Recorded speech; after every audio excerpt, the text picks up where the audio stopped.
The reaction I'd like to show you next is reaction of luminol.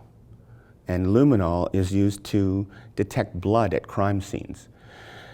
Blood has a compound in it, hemoglobin, that has iron, and iron actually catalyzes this reaction.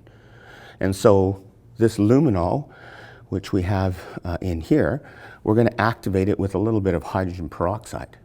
And when I pour this in, we're going to see a reaction that is going to be better seen in the dark. So we'll turn off the lights. And here we are in the dark. We'll take the two reactants and add them together and watch. Yeah. You can see that the luminol actually gives off light. And there's a lot of reactions that do that, even in biological systems. Bioluminescence, right? This one here in particular is useful when you look at crime scene investigations.